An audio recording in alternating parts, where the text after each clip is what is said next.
Вот этот господин 4 месяца назад предложил рассказать, как собирать жезлы из видео. И я незамедлительно приступил к его созданию. Итак, не будем тянуть. И 3, 2, уебищное интро.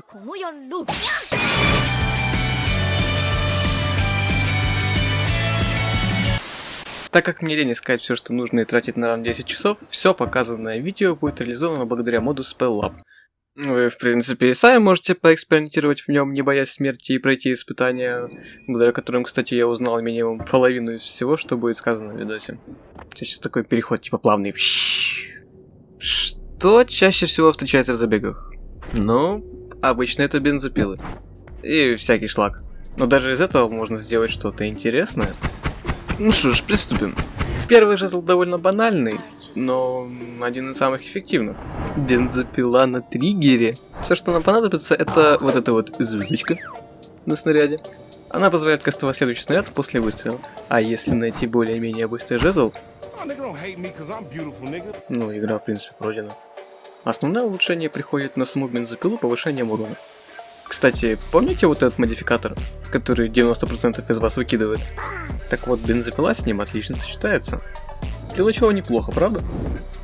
Дальше нужно будет искать ману и больше бензопил. Ну и ничего не мешает вместо бензопилы поставить любой другой снаряд. На первое время сгодится. Обратите внимание, что почти все сборки будут на основе жезлов без случайного каста. Или, как говорят у нас в русских деревнях, без шафла. Следом идет бессмертная классика, сгубившая тонну наших из-за поиска желанной маны. Джедайский меч. Или же по-народному транклюкатор. Сборка простейшая. Мана, пинг-понг и дрель шахтера из киберпанка. А улучшение банальное. Больше маны, больше мечей.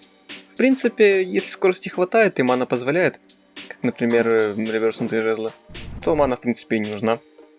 Шаффл тоже особо не влияет на это, главное скорость. Также работают вот такие траектории, если нет желанного пинг-понга. И таймер вверх. Да, я знаю, что правильно говорить повышение времени жизни, или как вчера моя бабушка сказала, increase lifetime. И это не таймер вообще, но мне лень проговаривать. Таймер есть таймер! Вверх и вниз. Так что, имея эти часики, любой джедай охуеет от того, какой силы вы достигли. Теперь снаряд летит так далеко, как только сможет. Ну или насколько хватит мощности вашего железа. Ну, а хуй тут еще говорить? Погнали дальше. Урон это, конечно, хорошо, но для поиска всей этой колды спелов нужно и нормальное передвижение, как бы. Следующий жезл это телепорт. Казалось бы, а что тут можно еще придумать? Нашел телепорт, да и пошел трансгрессировать. Обычный телепорт дико неудобный, никакого контроля, особенно в лейте. Короткий телепорт уже получше, но все еще не идеал. Из этих слов становится очевидно, что нужно уменьшить его время жизни, раз уж короткий получше. А что его мешает? Правильно! Таймер вниз. А еще бы не помешало бы иного. Обычно я беру его лоха в пирамиде, но не всегда фартит, поэтому удачи в ее поисках. А еще есть вот эта штука.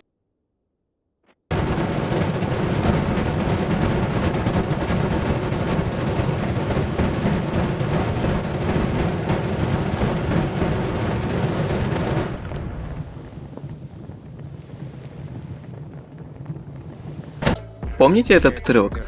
Я не шутил, когда говорил, что плазма АВП. Хотя сначала может показаться, что это очень опасно. Да, это опасно. Но как известно, кто не рискует...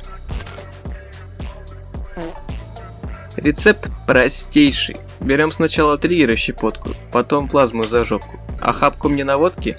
Ну вот и все. Да. Это убивает почти всех боссов на изи. Про мобов я вообще молчу, и про тебя тоже. Пиздать.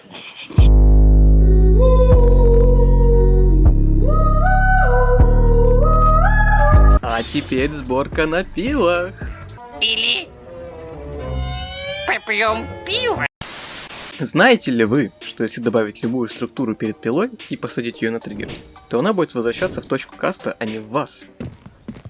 Слушай, а ловко ты это придумал. Я даже вначале не понял. Молодец. Вот так и можно сделать великолепный билд на пилы, и он абсолютно безопасен.